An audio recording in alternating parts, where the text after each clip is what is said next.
Bueno, pues buenas tardes a todos. Soy Virginia Moros, responsable de marketing de pacientes en Vitaler, y os doy la bienvenida a nuestro taller Paciente Vital de esta tarde. Los talleres Paciente Vital son el espacio informativo que hemos creado en Vitaler para poder compartir información fidedigna impartida por nuestros profesionales y llegando a pacientes de todas las comunidades autónomas, gracias a que son online. Nuestro objetivo es claro, queremos que los pacientes de terapias respiratorias domiciliarias y vuestras familias tengáis una buena experiencia con los tratamientos. Y esto, entre otras cosas, pasa por tener acceso a una completa información sobre la patología y el tratamiento, además de un correcto apoyo psicológico que os ayude en la gestión de la misma. Tenemos una programación de talleres para todo este año a la que podéis acceder a través de nuestra página web, vitalaire.es, donde además podéis acceder a inscribiros a los diferentes talleres.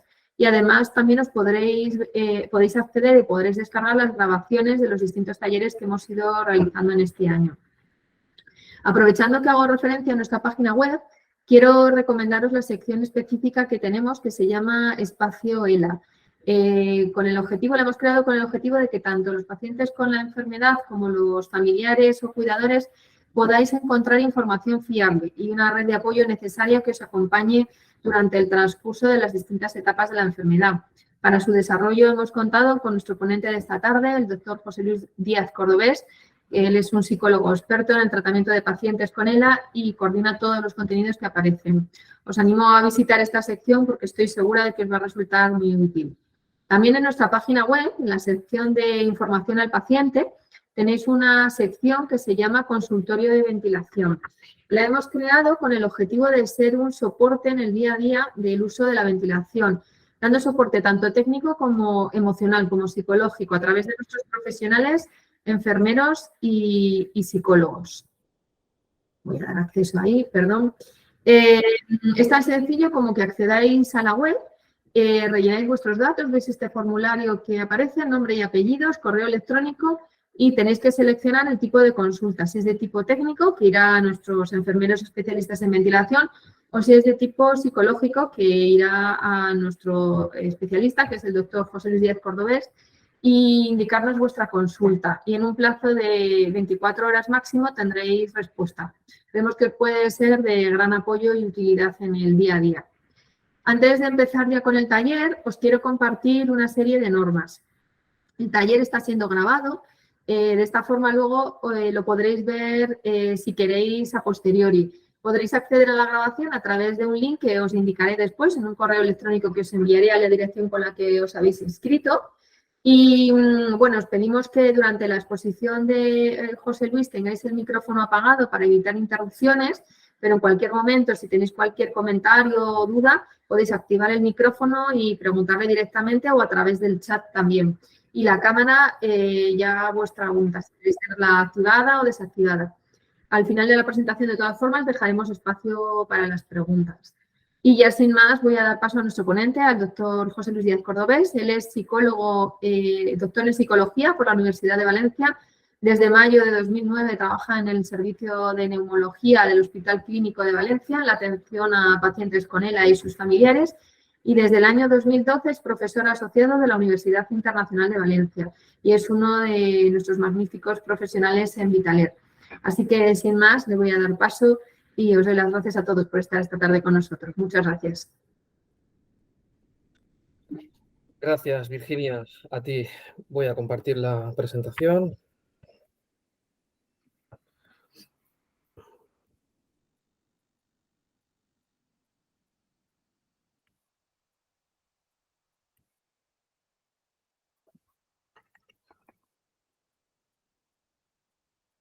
Entiendo que ya podéis verla, ¿verdad? Sí, ya se ve, José Luis.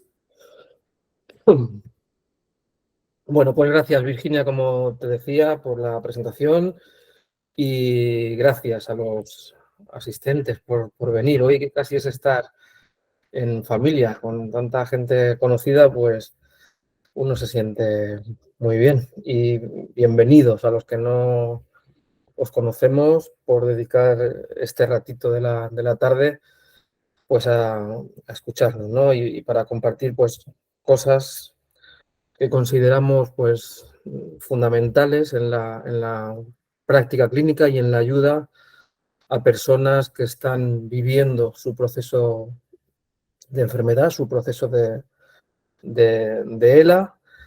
Y en definitiva el objetivo de estos talleres, los hemos dicho en otras ocasiones, ¿no? Es, como decía antes, aliviar el sufrimiento, daros la mayor información que tengamos nosotros basadas en nuestra experiencia y desde luego pues daros mucha voz para que al final, pues dentro de este proceso de encontrar la cura para esta enfermedad y en la que, como muy bien sabéis, tantos ensayos clínicos tienen el objetivo de eliminarla, mientras llega esa espera tan deseada, pues aliviaros, ¿no? en ese proceso y, entre otras cosas, evitando ese modelo paternalista o ese modelo en el que el profesional sanitario o los hospitales o los médicos o los equipos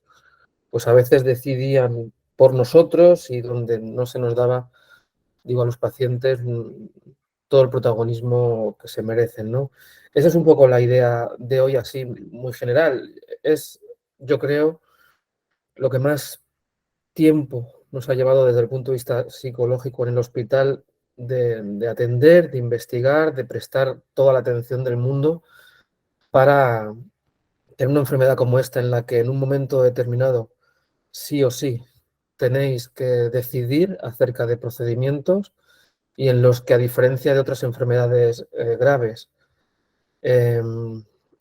ese tratamiento no es para una curación, entonces necesita de deliberación por parte del afectado, por parte de la familia en el caso de que hubiese, y por parte de varios profesionales sanitarios para llegar al final a la mejor decisión acerca de los distintos tratamientos que hay para la enfermedad, ¿no? Dicho esto, no para todo el mundo es bueno lo mismo. Cuando decía antes que puede haber una enfermedad en la que existe un tratamiento curativo, pues aunque exista la posibilidad de que no cure, pues cuando hay esperanzas de curación, pues como que uno vamos a por todas, ¿no? Todo el equipo y eso de la toma de decisiones o la deliberación o la puesta en común, pues como que no es tan importante porque lo que se pretende es algo muy importante, ¿no? Es curar. Cuando no ocurre eso y cuando esta dichosa enfermedad pues avanza con sus distintas consecuencias en muchos niveles de la persona, pues decíamos que no para todos es bueno lo mismo, ni para todos es malo lo mismo, o lo que es soportable para alguna persona no lo es para otro, ¿no? Y nuestras vidas no se parecen a la de al lado, ¿no? Y basta decir, por ejemplo, que una persona con dinero, con ELA, pues no se parece en nada a una persona que no tenga dinero o recursos económicos, o una persona con ELA que tenga cierta familia que pueda ayudar o contribuir, pues no es lo mismo que cuando uno está solo, ¿no? Solamente ese parámetro, y fijaos, y estaréis de acuerdo conmigo, que las personas somos muchas más cosas, ¿no? Que el dinero, que la familia, pues aspectos tan puntuales como esos, pues hace que nuestra percepción de sufrimiento pues sea muy distinta, al igual que en cualquier proceso que tengamos en los que pues perdamos nuestra independencia, ¿no? O nos veamos amenazados de alguna forma o nos sentamos vulnerables de alguna forma. Precisamente por esto, porque no todos los tratamientos, que los hay, no curativos, pero sí hay muchos tratamientos, las cosas han cambiado desde hace 20 años para acá. Hay formas de que la persona permanezca con vida durante mucho tiempo y donde los músculos respiratorios pueden ser sustituidos, los músculos o la incapacidad para comer o para deglutir pueden ser sustituidos, la capacidad de toser puede ser sustituida y para eso sí hay procedimientos o tratamientos o ayudas mecánicas para poder, digamos, sustituirlo, pero la enfermedad continúa y entonces decíamos que lo que para una persona puede tener sentido, para otra persona no se parece en nada. Precisamente por eso es un absoluto reto por parte de los clínicos del hospital, acompañaros en ese proceso, de saber determinar con todo lo que hay alrededor de una decisión tan difícil como seguir viviendo o no en determinadas situaciones y en la que se tienen que hablar de temas delicados, en las que la información duele mucho, pero la desinformación en muchas ocasiones duele mucho más, ¿no? Y donde no queda más remedio que poner en tela de juicio o poner sobre la mesa pues aquellos aspectos que realmente os están preocupando y que en muchas ocasiones pues no se tiene la oportunidad de poder hablarlas abiertamente y donde todos sabemos que no todos los equipos están dispuestos a hablar de determinados procedimientos, ya sean de alargar la vida a toda costa si la persona bien informada es lo que desea, como poder ofrecer la oportunidad de delimitar el esfuerzo terapéutico o poder utilizar procedimientos de alivio del sufrimiento en el momento en el que la persona lo considere. El ingrediente fundamental para esto es que la persona esté bien informada. ¿Cuántas veces no hemos escuchado que un afectado puede de entrada no querer o sí querer determinados procedimientos y que cuando hablamos abiertamente con la persona pues no conoce muy bien el procedimiento y solamente no ocurre con esto tan sumamente importante, sino también con otras decisiones en la vida? A veces tomamos decisiones sin estar del todo informados, ¿no? Pues me imagino que estáis de acuerdo conmigo que para tomar esas decisiones de la forma más prudente, que es un término muy utilizado en la ética, de la forma más prudente posible, se tenga que estar bien informado. Ese es el objetivo. La realidad es otra. La realidad es otra muy distinta. Este artículo es del 2003, pero siguen ocurriendo cosas similares. Os lo traduzco, o si lo estáis leyendo lo podéis ver, ¿no? Pero habla, VMT es la ventilación mecánica por traqueotomía en pacientes o en afectados de ELA. Es un estudio multicéntrico de muchos hospitales de todo el mundo y, aunque como digo es un poco viejito, el artículo siguen ocurriendo datos similares.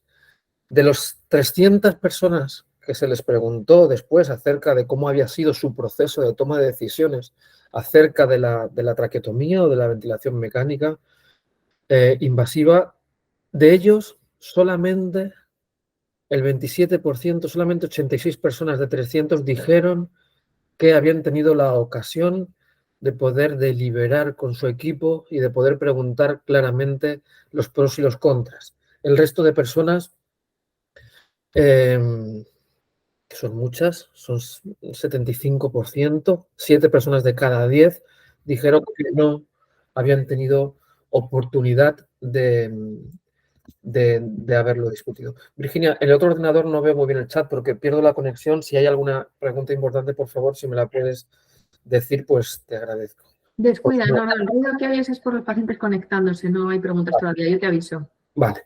Bueno, entonces, esto es lo que hay cosas de la enfermedad que no podemos cambiar. Un paciente o un afectado bien informado sí lo podemos cambiar.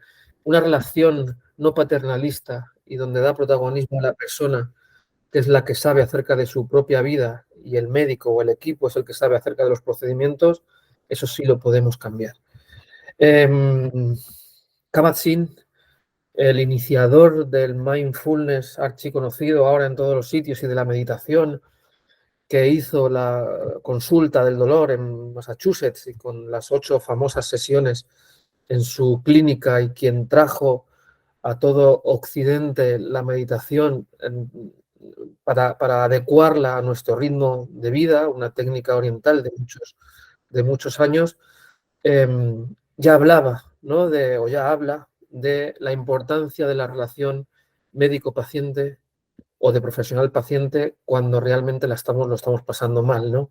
Y el cómo, cuando no hay aspectos curativos, es posible, pero cómo una interacción o el tiempo que dura una interacción entre el afectado y el profesional pues puede ser desastroso o puede ser realmente sanador y curativo. ¿Cuántas veces, Alejandro Bayo, me has dado permiso para decir esto que voy a decir ahora? ¿Cuántas veces lo he dicho sin que tú estuvieses delante y cuántas veces lo he utilizado en conversaciones con afectados, ¿no? En consulta. Y te pido otra vez permiso y para poder decir lo que me dijiste un día que cambió muchas de las maneras en que se puede ver la relación médico-paciente. Tú dijiste un día que cuando acudes cada 3 o 4 meses a consulta con el médico y que hay una interacción de unos 15 o 20 minutos, no le pides al médico que sea ni amable, ni simpático, ni nada por el estilo, sino que lo que tú le pides en ese momento a la persona es que tú te sientas lo más importante para él en ese momento, que el poquito tiempo que dure la interacción debe tener la atención totalmente puesta en ti y de que tú debes ser lo más importante para él. ¿Cuánta razón tienes desde mi parecer, ¿no? ¿Cuánto ha cambiado o cómo define de bien esa expresión, esa relación sanadora en la que cuando interaccionamos con alguien que lo está pasando mal o que está viviendo un proceso de enfermedad, cómo la persona que tiene pues, los conocimientos técnicos tiene que tener cierta o una importante responsabilidad moral a la hora de relacionarse con nosotros, porque realmente eso es lo que nos da esperanza realista, o una de las cosas que nos dan esperanza. O eso es una de las cosas que nos hacen sentirnos más seguros, que en definitiva nos hacen que el proceso de sufrimiento pues sea menor. Ya tenemos bastante, ¿no? Como para que también acuda al hospital o a nuestra persona responsable de nuestra salud en este momento, como para que no nos sintamos realmente acogidos. Ya tenemos bastante, ¿no? Para que eso no ocurra y algo que sí realmente depende pues, de la actitud, ¿no? De los sanitarios para poder amortiguar ese impacto. A mí este dato que os muestro me parecía muy importante.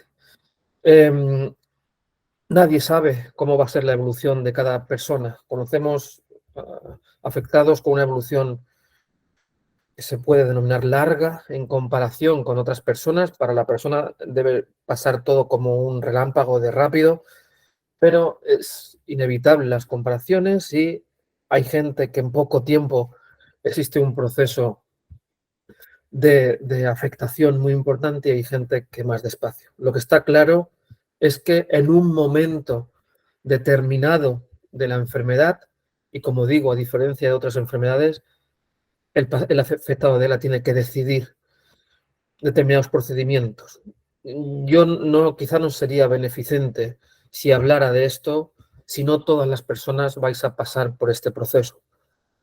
Sería quizá algo así como encarnizamiento informativo o algo así, no sé muy bien cómo definirlo, pero desde luego en un momento u otro todas las personas con esta enfermedad neuromuscular van a tener que decidir determinados procedimientos o ayudas para la tos, para la respiración y para la deglución, que quizá son los 3 músculos, ¿no? Que amenazan la vida y que a día de hoy existen tratamientos sustitutivos de esos músculos para que, si el paciente bien informado considera que la vida tiene sentido, se pueda continuar con la vida pese a las circunstancias, ¿no? Hay muchos protocolos descritos, estos de la guía del Ministerio de Sanidad, donde se tiene cada vez más claro cuándo una persona va a necesitar ayudas mecánicas para la tos, para la respiración o para la deglución, y un poco el debate de hoy o cómo ayudamos a esa toma de decisiones inevitable y en la que es tan difícil hablar de nuestra propia salud, sobre todo cuando tiene que ver con pérdidas fundamentales de la independencia y del propio yo y de la persona y la desfiguración del yo y de no vernos pues como hemos sido, ¿no? Como nos gustaría ser, pues una de las cuestiones es cuándo hablamos de este proceso de toma de decisiones, ¿no? O cómo hablamos, ¿no? Estoy haciendo esta pequeña introducción de lo que significa ese proceso de toma de decisiones en esta enfermedad para acabar con 10 puntos que creemos unos facilitadores importantes, tanto para el afectado como para el profesional sanitario o la familia, a tener en cuenta en ese proceso de enfermedad para que al final exista la figura real de ese paciente empoderado, ese paciente realmente informado, que no delegue la decisión cuando así lo considera en la opinión del profesional, ¿no? Claro que existe la posibilidad también de no querer hablar de temas acerca de nuestra propia salud o no tener la capacidad o la intención de decidir, por descontado. Existe la Ley 41/2002 del principio de autonomía que dice en España que todas las personas tienen derecho a saber lo que les pasa y a poder discutir acerca de su salud, pero también tenemos el derecho de no saber si no queremos. Según nuestra experiencia, todo el mundo que diga yo quiero saber todo, nos tienen que saltar un poco las alarmas. No todo el mundo, por el hecho de decir eso, ya es invulnerable a la información, y que y aquella persona que nos dice yo no quiero saber nada, pues habitualmente lo que nos dice la experiencia es que tampoco es cierto del todo, de que todos necesitamos cierta dosis de información pues para vivir nuestro proceso, ¿no? Cuando se rechazan tratamientos también hay ayudas para la persona, ¿no? Cuando en España existe la posibilidad de hacer un proceso de fin de vida sin sufrimiento, pero estaréis de acuerdo conmigo que esto requiere pues, una comunicación muy honesta con la persona, una comunicación muy transparente y una comunicación en la que realmente se le permita o se le dé opción a la persona a expresar lo que realmente quiere. Y como muy bien sabéis, hace 2 años que se legalizó en España la posibilidad de acogerse a la muerte por eutanasia, ¿no? Al derecho de muerte digna con un proceso de eutanasia, en la que yo no sé si hoy vendrá el caso a hablarlo, pero que estamos dispuestos. Tenemos un taller específico de sedación paliativa y eutanasia que pronto tendréis ocasión de poder venir. Al final, todo vale en la relación que tenéis con vuestros clínicos, con la asociación, con vuestro entorno sanitario necesario y que requerís para vuestro proceso. Todo vale, decía, si está acogido pues, bajo estos principios éticos, ¿no? Tan conocidos como son la autonomía, el derecho de dar la potestad a la persona y de darle todo lo que está disponible en los medios y en el servicio sanitario, no por el hecho de nacer en Extremadura, pues tiene que tener menos derechos que el que nace en Barcelona, ¿no? O por el mero hecho de dar con determinado profesional sanitario, no implica, aunque su intención de ayuda sea muy beneficente, no implica que la decisión deba acogerse por la opinión o por lo que ha vivido ese profesional sanitario, ¿no? Sino que no debería basarse en el código postal esa posibilidad. Por eso, cuando a veces dependemos de una sola persona, por eso es tan importante los equipos multi o transdisciplinares, porque precisamente 8 o 10 ojos ven mucho más que 2. Y a veces, cuando nos trata una persona, puede ser el mejor tratamiento para nosotros, pero a veces no puede estar acorde a lo que realmente necesitamos, ¿no? Entonces, lo fundamental de los equipos multidisciplinares o interdisciplinares no es que varias disciplinas atiendan un problema, que también, sino que además esas distintas piezas del puzzle, al final lo que aporten sea realmente, y digo realmente con mucha intención, una atención global o integral a la persona que está sufriendo. No tiene sentido tener el mejor tratamiento médico si no existe un buen apoyo social o del trabajo social o de la asistencia social en este proceso. No tiene ningún sentido. No tiene sentido que tengamos el mejor tratamiento médico, por ejemplo, en un ventilador, si luego en domicilio no tenemos un soporte que, que amortigüe, ¿no? o que se coordine con esa atención hospitalaria. Sobra decir que no tiene nada sentido si no se tiene la posibilidad de tener un cuidador o un asistente personal que sustituya nuestros músculos también durante 24 horas y que en España pues no está cubierto por la seguridad social. Y es terrible el hecho de no tener dinero o de que el Estado no nos proporcione, como ocurre en otros países del norte de Europa, una asistencia gratuita de enfermeras en 3 turnos durante todo el día, las 24 horas al día y los 365 días al año, ¿no? Es tremenda la situación. Hemos escuchado muchas veces y se acaba el proceso de toma de decisiones de si no tenemos recursos económicos, como decíamos al principio, y no tenemos una familia o un soporte social que nos ayude, que nos asista, pues permitidme la expresión, da igual la decisión que quieras cuando no puedes decidir determinadas cosas, cuando uno no puede estar en un hospital todo el rato, ¿no?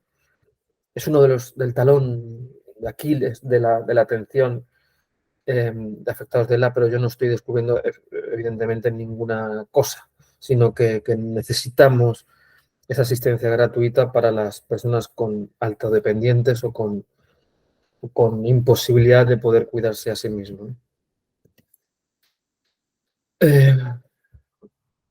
Es difícil, bueno, se queda corta la palabra difícil cuando tenemos que decidir acerca de nuestra propia vida.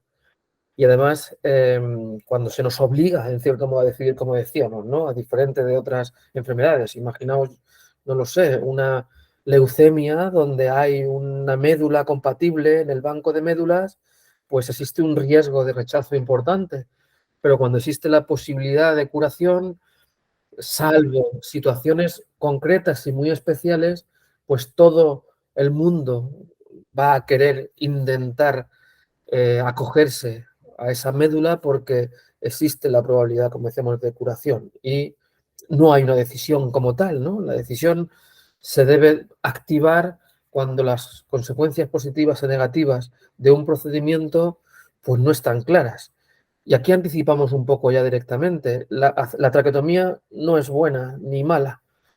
No hay que hacerla ni dejar de hacerla, sino que la traqueotomía para determinadas personas puede ser una situación horrible y para otras personas es la situación óptima, dadas las circunstancias, que le permite seguir viviendo después de ese balance que decimos que puede tener sentido, ¿no? Entonces, no hay que hacerla ni que dejar de hacerla. No es buena ni mala. Hay que ajustarla a las necesidades vitales y a la biografía de cada persona para realmente, como decíamos antes, acogernos a esa decisión, yo creo que muy bien denominada prudente, ¿no? Tampoco es una decisión buena. Creo que no. Conocemos gente con ELA, todo el mundo conocemos, de los que estamos en clase, gente por redes sociales, por conocidos, por grupos, ahora estamos más conectados, de gente con ELA, con la enfermedad muy avanzada, que realmente sigue disfrutando de la vida en determinadas circunstancias y sería tremendo privarles de esa posibilidad de vivir, teniendo en cuenta que, por el motivo que se ha encontrado, la forma de encontrar sentido a la vida así. Hawkins, todos sabéis también que aunque no era una esclerosis lateral amiotrófica como tal, no padecía esta enfermedad, era otra enfermedad neuromuscular, pues no sé si conocéis la historia, pero el médico no quería hacerle la traqueotomía. Decía que eso no era vida. Fue la mujer de Hawkins el que dijo que había dicho que sí querías vivir en determinadas circunstancias, aunque ellos pensaran que eso no sería vida, ¿no? ¿Quién se lo hubiese dicho después, ¿no? Cuando estaba en la NASA esta, la foto esta de gravedad cero y disfrutando como realmente decía que disfrutaba de cosas. Para otras personas que no hace falta ni siquiera llegar a determinadas circunstancias de vida, pues no tiene sentido seguir viviendo en determinadas circunstancias. Así que las decisiones son como las personas, tantas como personas hay, ¿no? ¿Por qué es tan difícil lo que estamos diciendo? ¿Por qué supone un reto? ¿Por qué se tienen que sentar varios profesionales junto con el afectado y la familia para llegar a un acuerdo, ¿no? Porque estamos hablando de como decimos, de vivir en determinadas circunstancias. tremendas para algunas personas, ¿no? Además, porque esto nos emociona, esto está influenciado, pues a veces por la rabia, pues a veces por el miedo, ¿no? A veces por la capacidad de superación y de seguir de luchando, ¿no? También es verdad, ¿no? Pero es verdad que está muy mediatizado por las emociones y las emociones merman la capacidad de tomar decisiones, aunque sepamos que las emociones merman la capacidad de tomar decisiones. Entonces, es un escenario muy emocional en el que no es fácil, precisamente por ese aspecto, tomar la decisión. A ver quién es el guapo que está acostumbrado a decidir acerca de cosas tan importantes como es la propia salud o como es la propia vida, ¿no? Por eso también es difícil, junto a que los que trabajamos en hospitales, en nuestro día a día hay términos y hay cosas que a veces damos eh, equivocándonos, damos por supuestas cuando hablamos con las personas como si todos tuviésemos que saberlo, porque vivimos allí y llevamos muchos años en esto. Las personas no tienen por qué saber determinados términos y tenemos la obligación y la responsabilidad de ajustar el conocimiento técnico a la persona, sea el nivel cultural que tenga, para que al final pues, pueda comprender cuál es su proceso, ¿no? O cuáles las posibilidades realmente que opta para poder elegir. Y además, pues se toman las decisiones en un sitio como es el hospital, pues donde no es fácil, donde no es nuestro espacio, donde no estamos en nuestra casa y con nuestros olores y con nuestro escenario, sino que además pues, se dificulta el hecho de que estamos en un hospital donde todavía dificulta más.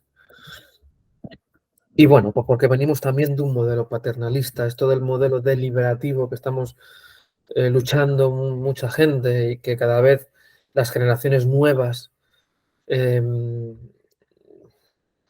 tanto sanitarios como los que somos afectados, tenemos más claros que no queremos que decidan por nosotros, pero tampoco queremos sentirnos desamparados y que nos dejen con la mera información y tomar decisiones, sino que requiere un amparo y una acogida pues para ajustar esa necesidad propia, pues como que cada vez vamos normalizando más el que no se pregunten cosas como si fuera su madre, qué es lo que haría, ¿no? O si usted estuviese en mi situación, qué es lo que hay que hacer, ¿no? Esas preguntas, pues, que posiblemente todos hemos escuchado y que nos gustaría que al hacerlas nos diesen una respuesta clara, pues cada vez es menos frecuente. Ni siquiera una persona, aunque se dedique a la atención de personas con ELA, ni siquiera, que lleve mucho tiempo, puede saber lo que él querría en el caso de enfermar, como para sugerir a otro que es lo mejor, ¿no? Decía que estábamos hablando de tratamientos en los que los pros y los contras no están claros, no es como en otro tipo de patologías. Para el que utiliza el paternalismo, si nos hacen esa pregunta, ¿usted qué haría? Pues si el médico dice lo primero es lo primero y hay que hacer la traqueotomía, si fuera mi madre, pues eso que hemos tardado tan poquito en decirlo, si confían en nosotros, pues la persona se va a hacer la traqueotomía. Y por el otro lado igual. Eso no es vida, eso no hay que hacerlo, también hemos tardado muy poquito en decirlo, y si la persona tiene confianza en nosotros, pues no se va a hacer el procedimiento.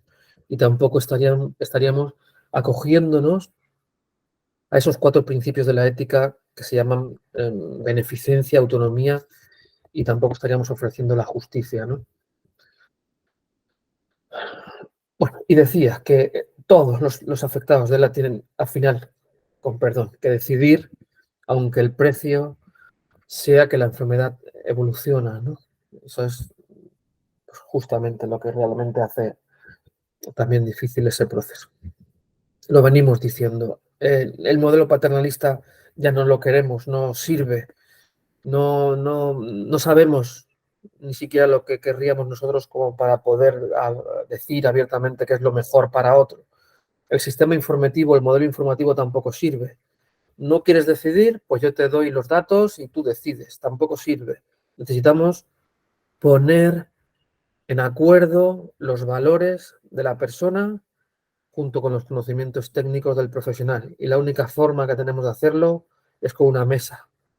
en medio, o con sillas, sentándonos, me refiero con un lugar explícito para poder discutir. Y eso forma parte mucho de nuestra responsabilidad de generar confianza en el afectado para que realmente tenga disposición de expresar lo que le da miedo, lo que le preocupa. Y además, si se pueden evitar de forma precipitada, pues mejor. No se trata de decidir de última hora, cuando la persona ya lo requiere al final. Tampoco se trata de decidir al principio. Se trata de ajustar a las necesidades de información lo que la persona quiere a través de ese modelo deliberativo, pues para saber realmente lo que le preocupa, quién es esa persona concreta que tenemos delante, pues con sus cosas y su entorno familiar, social y personal, ¿no? Bueno, no tenía pensado antes de decir lo de Hawking, pero ha salido y esta frase creo que es importante. Lo que necesitamos los ciudadanos, las personas, cuando nos pasa algo acerca de la salud, es adquirir esos conocimientos técnicos que tienen los profesionales en un lenguaje entendible por todos nosotros y no depender de lo que el profesional sanitario cree que sería mejor para mí, ¿no? Este es el objetivo al final. Me imagino que estáis pensando que no siempre tenemos la ocasión, que no siempre encontramos momentos formales para poder discutir, en el mejor sentido de la palabra, discutir de aspectos que nos preocupan. También por parte del profesional muchas veces, pero también por parte de la familia, que a veces evita determinada comunicación abierta y clara con el afectado, ¿no? O el propio afectado que por mecanismos de afrontamiento adecuados y adaptativos, como puede ser la negación en un momento determinado de algo relacionado con la enfermedad, pues no estemos preparados para escuchar determinadas cosas. Ya se encargarán los profesionales de la salud mental para solventar esos procesos de negación o de pacto de silencio por parte de la familia o cuando acontezca, ¿no? Pero desde luego decíamos que aquella persona que nos diga yo no quiero saber nada o quiero saber todo, todos necesitamos cierta dosis de información pues para poder hacernos con posición de lugar, ¿no? Conocemos también personas que ese proceso de negación permanece durante mucho tiempo y que no digo que sea evitación de la información, digo que el cerebro a veces, como mecanismo de defensa, opta por hacer una negación de la información recibida y nos permite adaptarnos a la situación pues a un coste emocional más pequeño, ¿no? Yo siempre digo que si esa negación nos permite adherirnos al tratamiento que nos dicen, bendita negación, ni se le ocurra a nadie, si tengo un proceso de enfermedad grave, romper mi negación si me está permitiendo pues tomar decisiones, llevar a cabo el tratamiento que me proponen y no me está impidiendo, digamos, hablar de determinadas cosas, ¿no? Así que bendita negación, que es un amortiguador fantástico y que en un alto porcentaje de personas ante una información negativa drástica hacemos, ¿no? No podemos asimilar a veces rápido información muy dolorosa. Está claro que los procesos de enfermedad largo, como estáis viviendo, ese proceso de negación y debido a la evidencia de la enfermedad, pues se diluyen y se rompe esa negación por su propio peso, ¿no? Precisamente por ver de forma de tener muy presente los síntomas que están aconteciendo o las consecuencias que tiene esta enfermedad en vosotros, ¿no? Se trata de esto. Es muy fácil escribirlo, no es fácil hacerlo. Tendemos los sanitarios a hablar y a contar, y existe una probabilidad de que ocurra esto y de que yo creo que la enfermedad que tienes es, tendemos mucho a hablar, tendemos poco a escuchar, ¿no? Y tendremos a presuponer y a juzgar por qué una persona no quiere seguir o una persona nos está diciendo esto o por qué nos escribe 4 correos en una semana o por qué está tan angustiado, ¿no? Y tendemos muy poco a escuchar y a realmente a posicionarnos. Hoy no es el día del taller para hablar de actitudes que necesitamos cuando nos posicionamos delante de otra persona, tenga una enfermedad o no, para que se sienta atendido y comprendido. No es el día de eso, pero desde luego se requieren de actitudes de corazón, como yo digo, que se traducen como empatía, aceptación incondicional o con honestidad, veracidad, para realmente cuando hablamos con alguien que está sufriendo, demostrar que estamos presentes, que nos estamos haciendo cargo. Repito, da igual que sea una enfermedad o no. Cuando contamos a un amigo que estamos pasando por un mal momento en casa, pues todos sabemos cómo nos sentimos de escuchados con determinados oyentes, ¿no? Gente que nos dice no pasa nada, no te preocupes, tú lo que tienes que hacer es, ante los que decimos no nos está escuchando, pero hay otra gente que nos dice no me digas, tan mal, ya me imagino que te lo estás pasando muy mal, ¿no? O que está siendo difícil para ti esto. ¿Y qué piensas hacer ahora, no? Bueno, pues ese tipo de comentarios que sin buscar una solución a nuestros problemas, pues desde luego denotan que el interlocutor, que la otra persona está realmente al otro lado y que realmente le preocupamos o que somos lo más importante para él en ese momento, como decía mi amigo Alejandro Baños. Lo hemos dicho antes, prudencia. Difícilmente podríamos hablar de decisiones buenas o malas o acertadas. No, porque me lo habéis dicho muchas veces.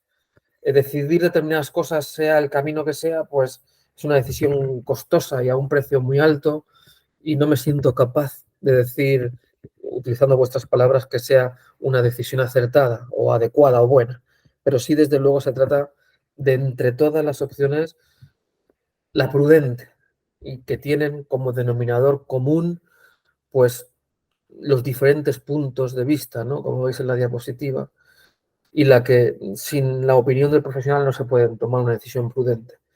Sobra decir que sin la decisión del afectado se pueden tomar decisiones prudentes, pero una enfermedad como esta, en la que necesitamos de otros cuando existen, como son familiares o el apoyo externo, pues tampoco se puede tomar una decisión prudente sin tener en cuenta la persona que posiblemente vaya a cuidar o vaya a proporcionarnos ayuda en los cuidados, ¿no?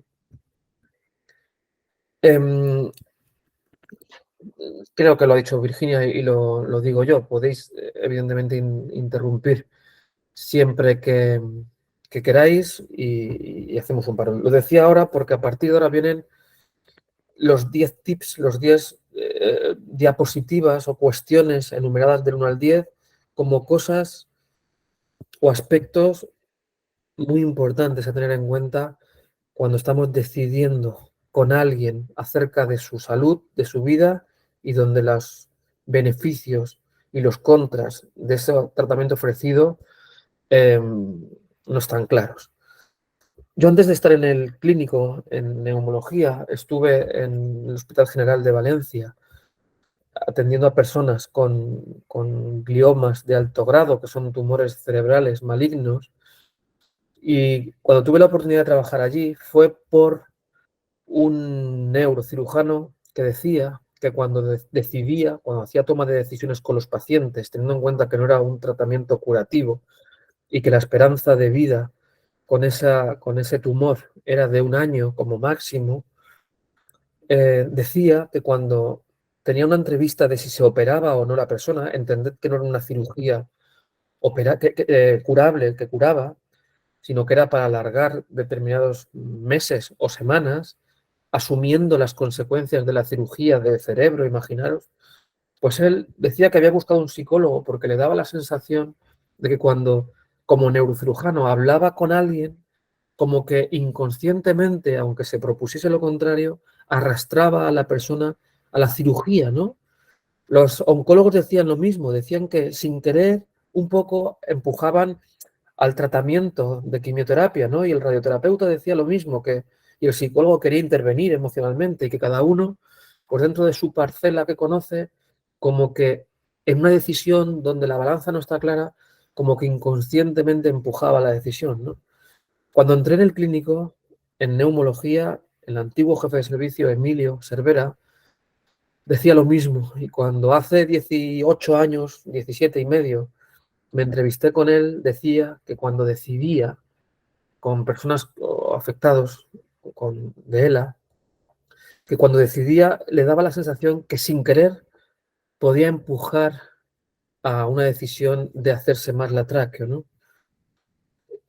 Os cuento esto por la dificultad, aun siendo consciente de que implica dificultad y aun siendo consciente de que no queremos implicarnos en decisiones, como a veces es difícil llegar a esa decisión prudente porque todos pues, tenemos nuestra relación de ayuda o nuestra experiencia de haber visto a otras personas en la que no está clara discernir y de ser totalmente objetivo y realmente ofreciendo una relación de ayuda a la persona que tenemos delante, ¿no? Con la experiencia previa que tenemos.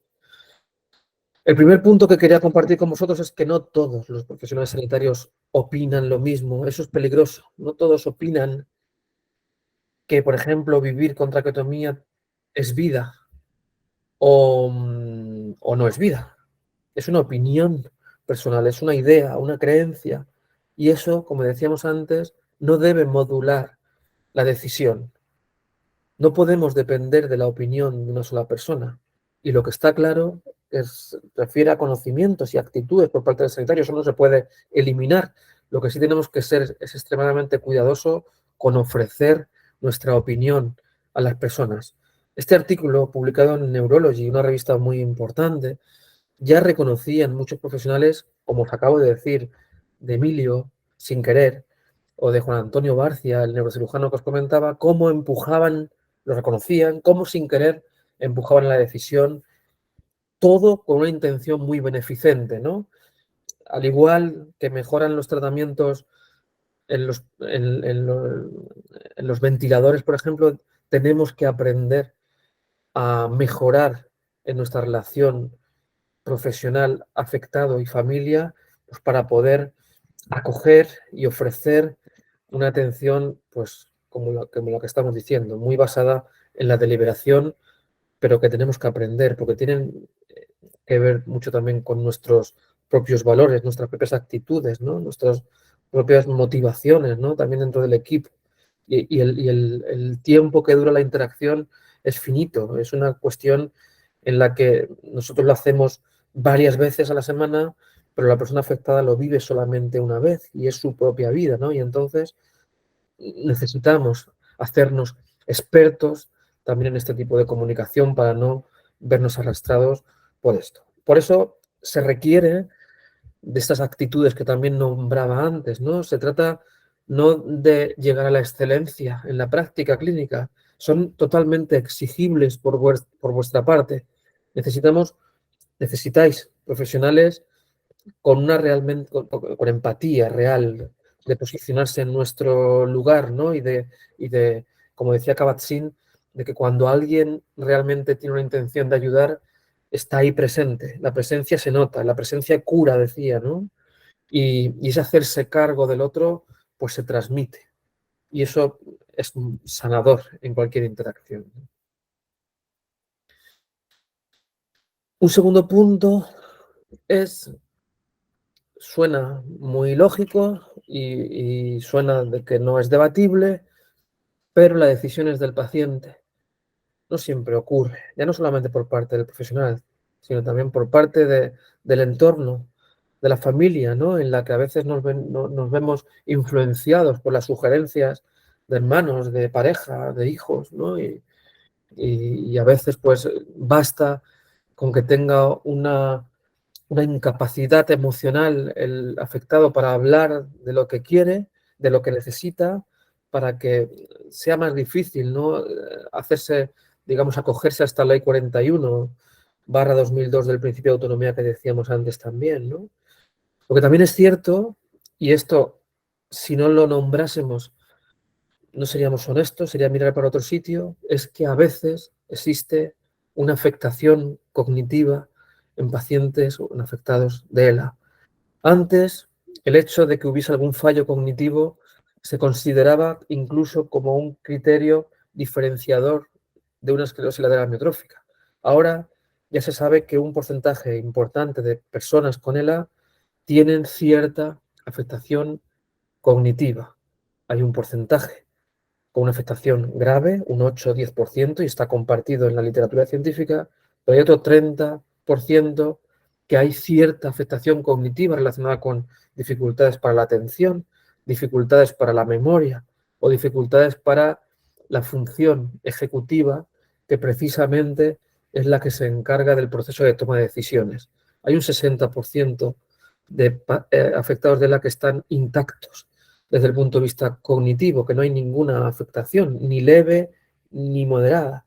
Pero en los casos en los que sí existe, es igual de maleficente no dejar decidir a alguien que puede que dejar decidir a un afectado que tiene cierta afectación, porque no estaríamos haciendo una decisión que hemos denominado antes prudente. Requiere de una ayuda especial.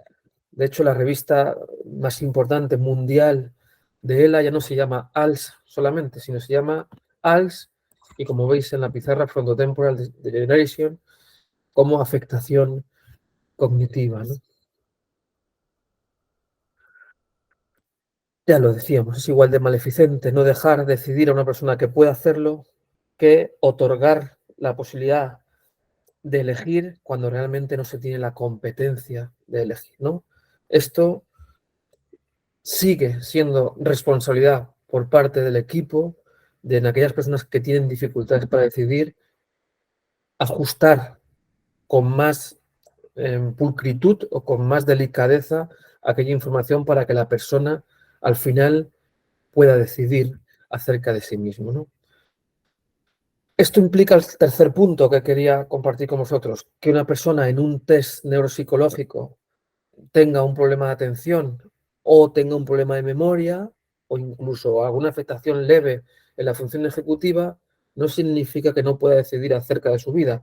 Vamos a olvidarnos de las etiquetas, ¿no? El hecho de que en un test, como digo, aparezca cierta afectación, puede que no sepa hacer ese test de forma adecuada, pero a lo mejor sí tiene claro acerca de sus valores, ¿no?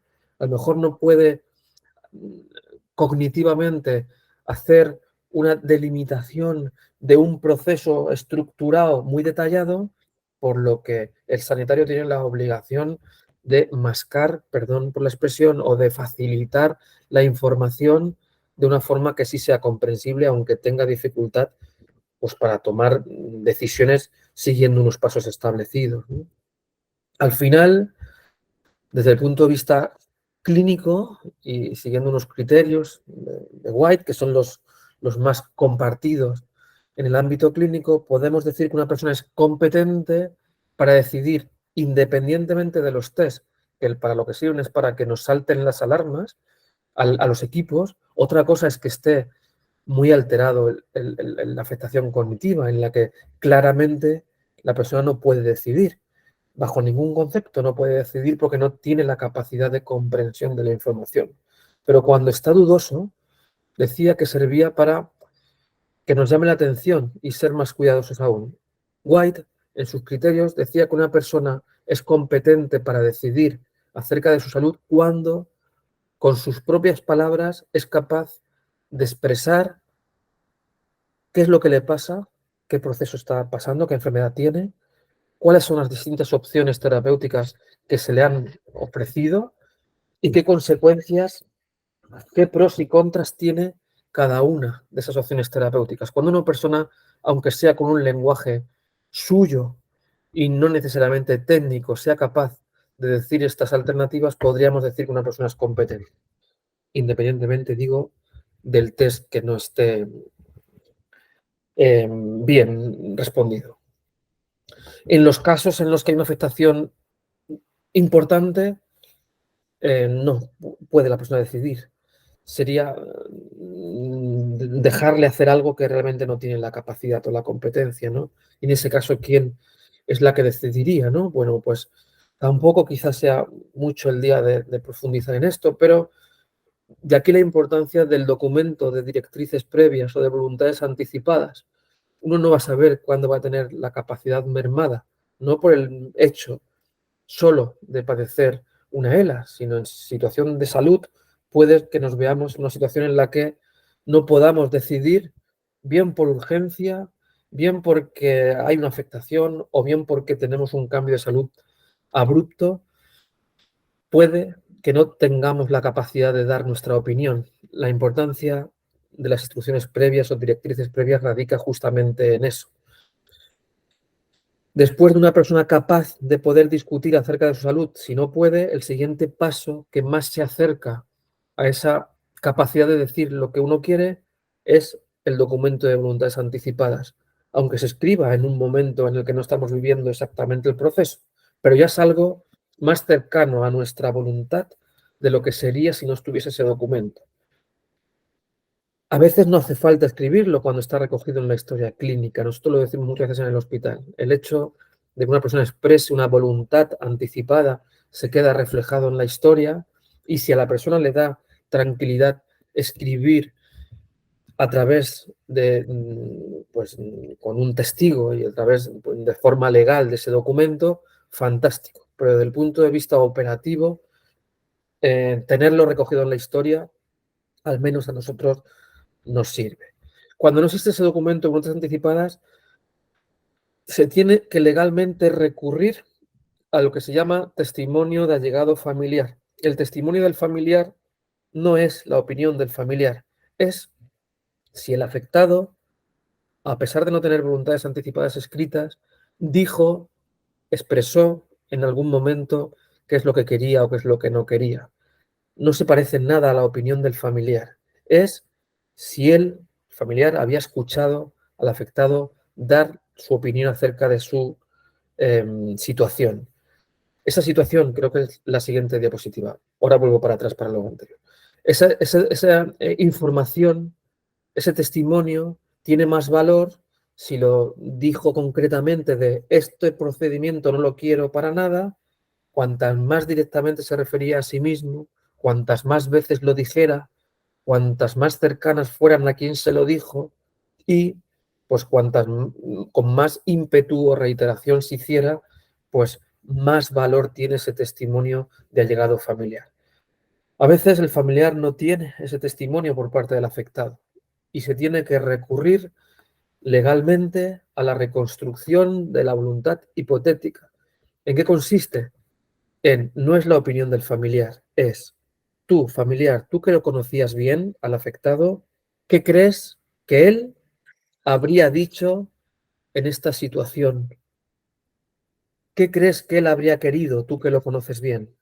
No es lo que tú querrías para él, para ti o para él, sino tú que lo conoces bien, ¿qué crees que querría él?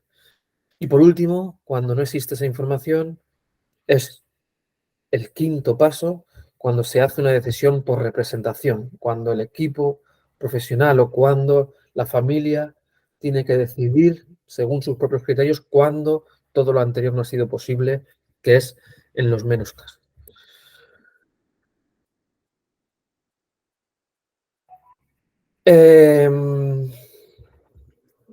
Lo decíamos también antes, cuando necesitamos a alguien que nos cuide, tiene que formar parte del proceso de decisión, salvo que haya, y aquí pues en el taller hay situaciones distintas, salvo que tengamos un asistente personal de la forma en la que se tenga, pero que también habría que incluirlo en el proceso de toma de decisiones si realmente va a cuidar, ¿no? Por la situación tremenda que nos encontramos a veces con no solamente la imposibilidad de encontrar un cuidador idóneo, sino que cuando se complican las cosas, ese cuidador que al principio lo hacía muy bien, cuando técnicamente se requieren de procedimientos más expertos, no todo el mundo está dispuesto o está preparado. Y no hay nada más fatídico, que me lo habéis dicho muchas veces, que el abandono por parte de un cuidador cuando realmente lo necesitamos 24 horas. O sea que no solamente hace falta tener dinero y tener la posibilidad de tener un cuidador, sino que también existe la posibilidad de que aun queriéndolo, pues no encontremos la persona idónea, ¿no? Por varios motivos, los cuidados son importantes. Estamos hablando, por ejemplo, en una dificultad de soporte ventilatorio o respiratorio a través de ventilación mecánica, ¿no? En la que posiblemente sean dentro del proceso el momento donde más cuidados técnicos se requieren, pero el entorno debe ser conocedor, y no solo conocedor, sino que debe de poner en práctica a veces cuidados que se asemejan a los que se hacen en una UCI hospitalaria, ¿no? De que muchos familiares y pacientes consideran que es imposible que pueda estar en casa, digo, desde el desconocimiento, ¿no?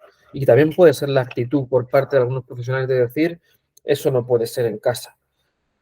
Y todos sabemos, o si no os lo cuento, de que en algunas ciudades o en algunos hospitales, a lo mejor en ciudades más pequeñas, pues pueden considerar por el hecho muy importante de no tener en el hospital un neumólogo de guardia o de no tener los procedimientos adecuados, de que cuando llega el momento de necesitar una traqueostomía, por ejemplo, se diga algo así, como lo hemos escuchado muchas veces, de se ha llegado al final del proceso, ya no hay nada más que hacer. Ni siquiera se ofrece la posibilidad de vivir en determinadas circunstancias, repito, con incluso una actitud beneficente por parte del profesional, con intención real de ayudar, porque considera que no hay otra alternativa. Pero esa persona, por el hecho de estar ahí, es afectado, está perdiendo la posibilidad, si es así como lo quisiera y si está debidamente informado, de seguir viviendo en determinadas circunstancias.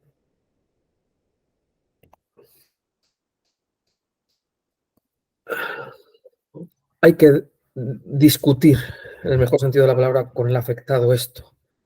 No se trata de hurgar en la herida, no se trata de estar todo el rato hablando de la decisión, pero hay que llegar a la decisión prudente.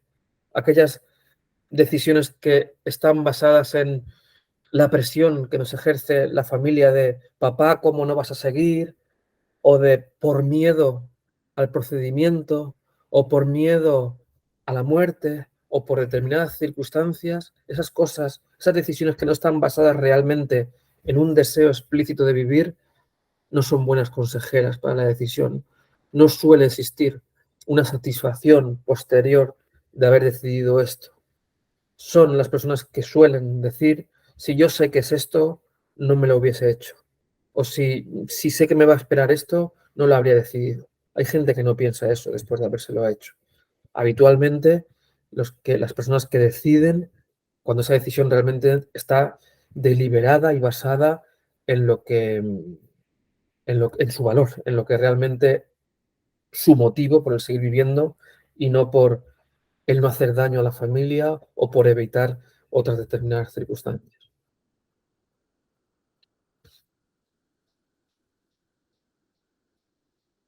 ¿Cuántas veces queremos, ¿no?, sentarnos y tener claro lo que la persona dice? Es que llega la guardia y el médico de guardia tiene que saber si la persona que está ingresada en la cama 12, si se pone mal, quería o no quería tráqueo, por ejemplo.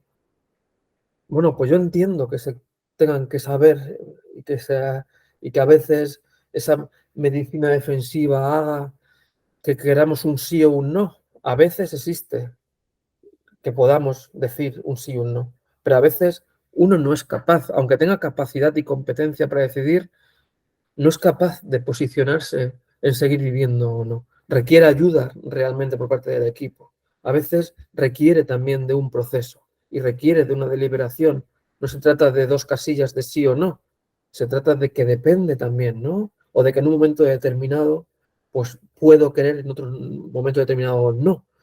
Y entonces requiere la consideración de la idea de la decisión como un proceso donde también nos dice muy bien la experiencia que las decisiones cambian con el paso del tiempo y que una persona pues sea frente a lo que estemos en los procesos nos vamos adaptando, vamos cambiando de opinión, pensamos que lo que va a venir va a ser cada vez peor y la realidad dice que no, dice que el sufrimiento, y esto lo investigamos nosotros en el hospital clínico, sorprendió mucho a la comunidad científica, se pensaba que cuanto más avanzada estaba la enfermedad, mayores niveles de ansiedad y depresión había. Demostramos que no, y sorprendió mucho, me refiero. Parece que la persona que no lleva ventilación va a estar mejor emocionalmente que aquella que lleva ventilación, o que aquella que lleva ventilación no invasiva va a estar mejor emocionalmente que aquella que lleva una persona con traqueotomía. Cuando lo investigamos parece ser que no, que hay muchos tipos de personas y no digo que no haya ansiedad ni depresión, estoy diciendo que una persona tiene en su proceso de enfermedad como una estabilidad con subes y bajas que no va empeorando con el paso del tiempo. La hipótesis que proponíamos es que al principio esto impacta mucho y genera mucho estrés, mucha ansiedad, y que a medida que pasa el tiempo, pues nos vamos adaptando a las circunstancias, ¿no? Y que se equipara un poco y que no es verdad que cuanto más avanza la enfermedad, más ansiedad y depresión hay. Tampoco ocurre en los familiares. Cuanto más avanza la enfermedad, tampoco están peor los familiares. Parece que los seres humanos tenemos algún mecanismo, ¿no? Que pese a todo nos permite adaptarnos a las circunstancias, sea lo que sea, ¿no? Y que a veces tienen que dar determinados ingredientes para poder sobreponerse a esto, pero que no es un continuo deterioro, ¿no? No digo físico por la enfermedad, digo emocional. Otra cosa que hemos aprendido es que, y que nos ayuda mucho con las personas, es que la gente no es que quiera tráqueo ni deje de quererlo. Ni la persona no quiere ventilación o deja de quererla. Lo que la gente no queremos es lo que puedo hacer o lo que no puedo hacer con ese procedimiento.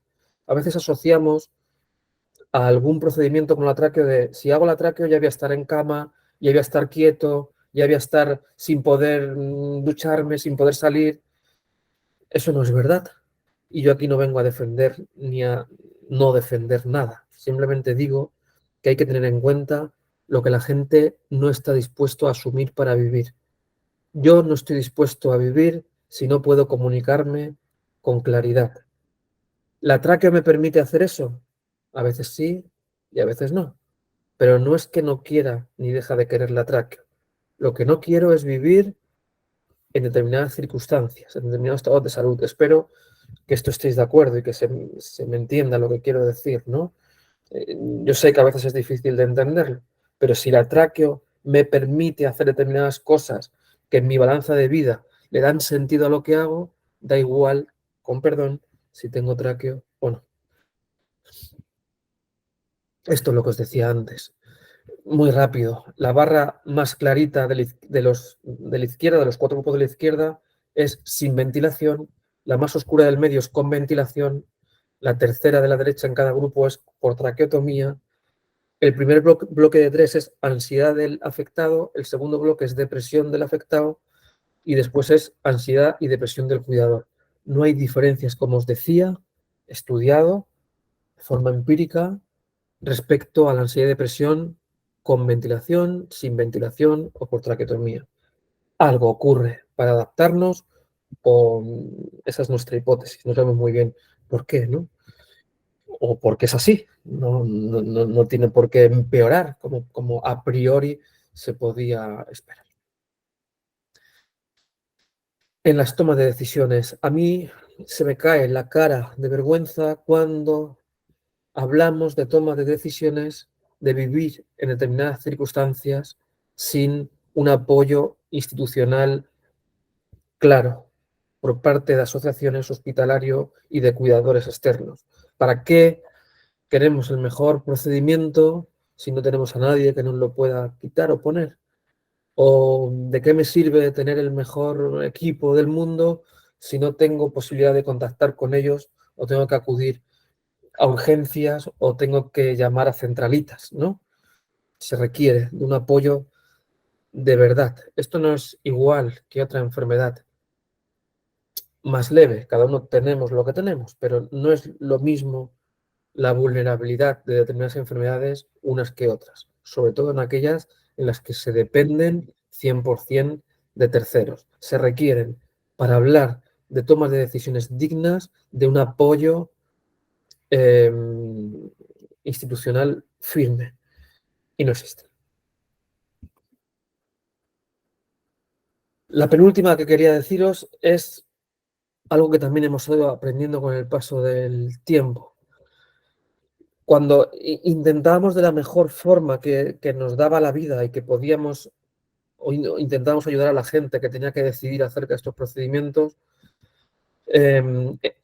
hace tiempo no nos dábamos cuenta de que cuando una persona decide, la enfermedad avanza y de que aunque a día de hoy esté satisfecho con mi decisión, las cosas pueden cambiar más adelante. También se tienen que sopesar en ese proceso de toma de decisiones que aunque hoy haya dicho que sí a algunos procedimientos, puede llegar un momento refiriéndose a los estados de salud resultantes en los que no quiera seguir. No por el hecho de decir quiero tráqueo, me hago la tráqueo, al mes de la tráqueo estoy satisfecho, no significa que 2 años después de la traqueotomía tenga que seguir estando de acuerdo con aquello que dije en su momento, porque las circunstancias han cambiado. La persona tiene que saber que una decisión, por ejemplo, de traqueotomía, no es para siempre, que existe una retirada de la traqueotomía, que no es hasta que el cuerpo aguante, como mucha gente en la calle cree. Que me da miedo decir que sí, porque entonces ya es hasta donde llegue, y no es verdad. Guía del Ministerio, como mostraba antes. Lo leo tal cual. En el caso de que el paciente lo solicite, las medidas de soporte deben retirarse siguiendo rigurosamente los pasos establecidos en las guías de práctica clínica competentes. Existe la posibilidad de retirar sin sufrimiento procedimientos, aunque en un momento determinado hayamos dicho que sí los queríamos. Es mucho más difícil en la práctica clínica, desde la ética, retirar procedimientos que no poner tratamiento. Se asocia malamente o de forma errónea con procesos relacionados con la eutanasia. No tiene nada que ver retirar una ventilación o retirar un tratamiento que la persona no quiere. Y lo último que hay que tener en cuenta es que las situaciones, como decíamos antes, a lo largo del proceso pueden cambiar tanto que podemos encontrarnos en situaciones que no se parezcan en nada al momento en el que decidí. Entonces, otra vez, la importancia de poder tener una opinión expresada por parte del afectado de bajo qué circunstancias no querría estar bajo ningún concepto, para que si en el caso de que no pueda dar su opinión, pues no se hagan cosas en contra de su voluntad o de sus deseos. En los asuntos que no son siempre del mismo modo, son inciertos, hay que deliberar.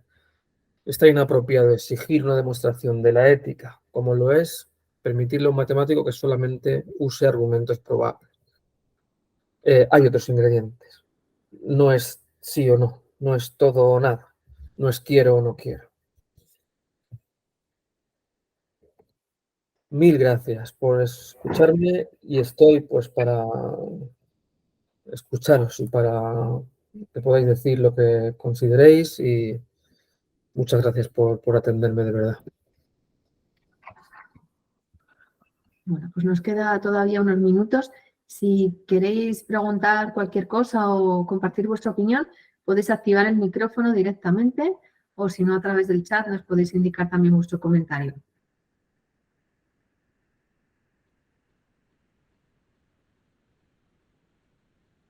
No sé si Javier nos estás diciendo algo, pero tienes el micrófono en mute y no te escuchamos. No, perdona, no, que me había equivocado. Vale. Todavía no he llegado yo a ese proceso.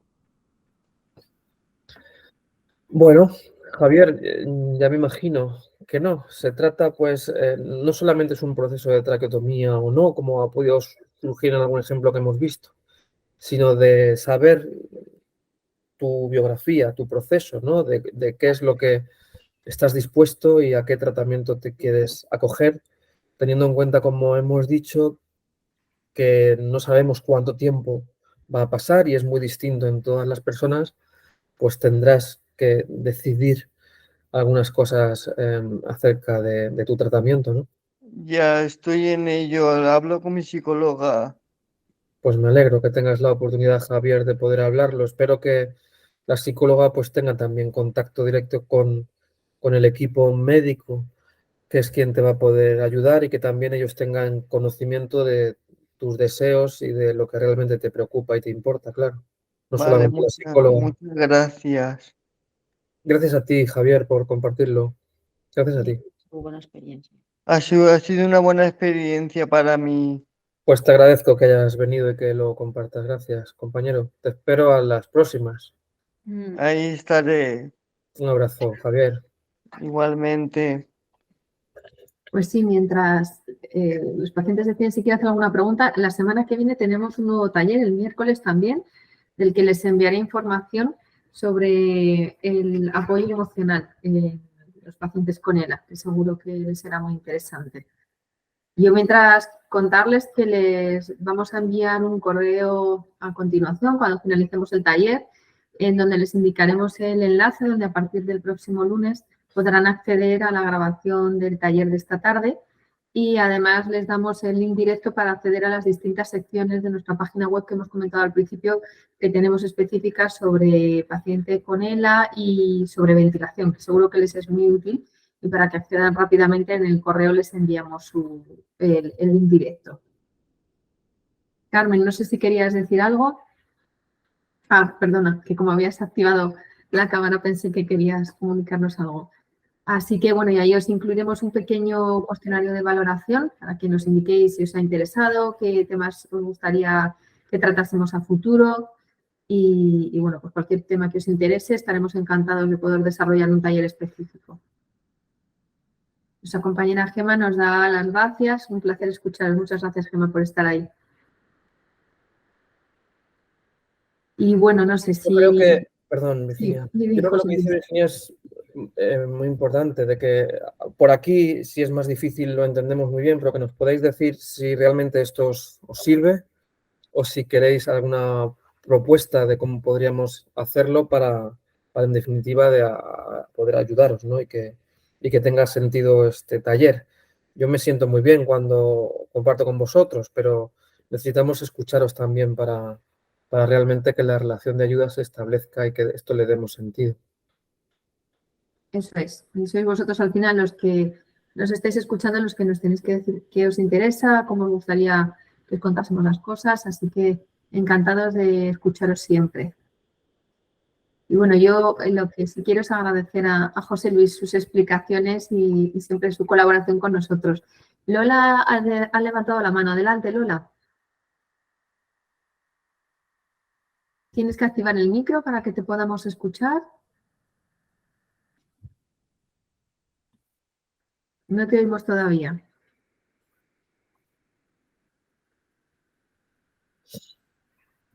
A ver, es el botón que tienes abajo a la izquierda, que tiene un micro lista en rojo, tienes que pulsar ahí y cuando se ponga en gris se activará el micrófono. No te oímos. Si no, a través del chat también nos puedes indicar tu comentario sin ningún problema. No, no conseguimos oírte.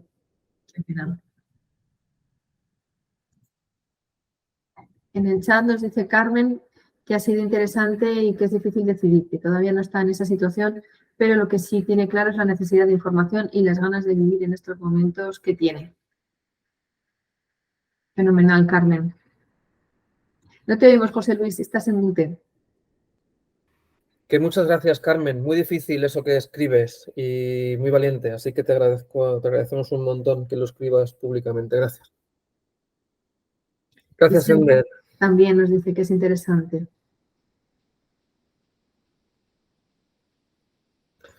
Lola, bueno, cuando puedas activar el micrófono y si no, a posteriori, nos puedes enviar la consulta que quieras. Voy a indicaros en el chat nuestro mail a través del cual os podéis poner en contacto para que, además del consultorio que os decíamos de la página web, pero si nos queréis mandar también una pregunta a través de este correo que os indico, sin ningún problema. Alejandro, también has levantado la mano. Adelante. No te oímos, tienes que activar el micrófono también. Ahora.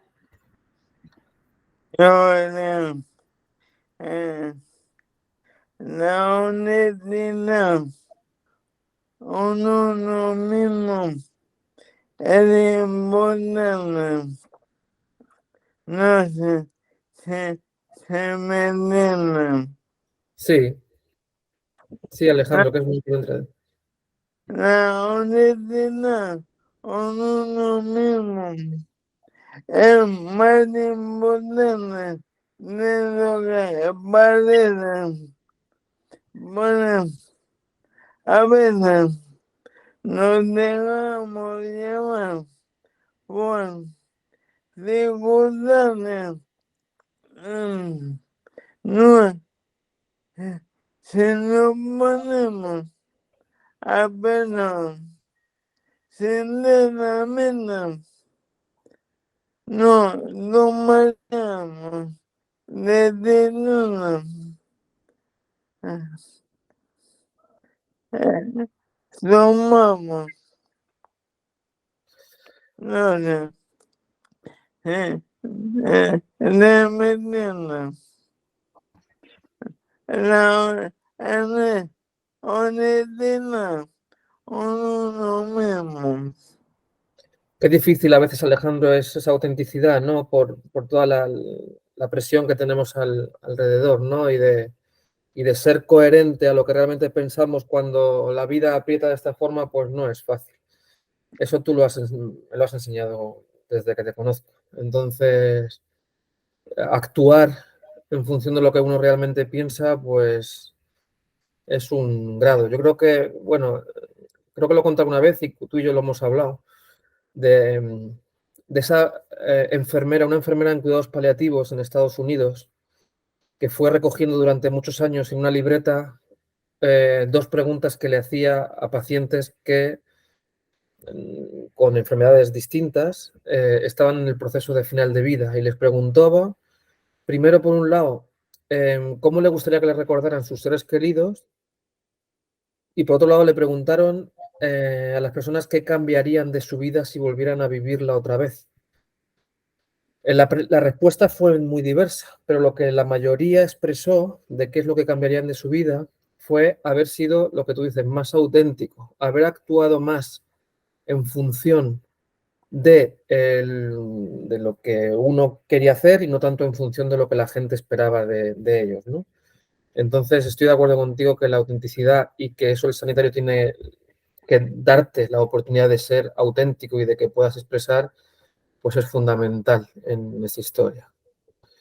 Y Jorge, gracias Alejandro, mil gracias. Y Jorge, a mí la tráqueo me devolvió la vida. Lo venimos diciendo, es una atrocidad no permitir a gente que quiere vivir darle la oportunidad de determinados tratamientos como la tráqueo y es igual de atroz someter a alguien a ese mismo procedimiento si realmente no tiene sentido de la vida. Entonces, me reitero con tu comentario, Jorge, que no es bueno ni malo, es maravilloso para ti, te permite estar y encontrar ese sentido y para otros no. Entonces tenemos que hablar con cada uno de nosotros, de vosotros, para ajustar realmente las necesidades.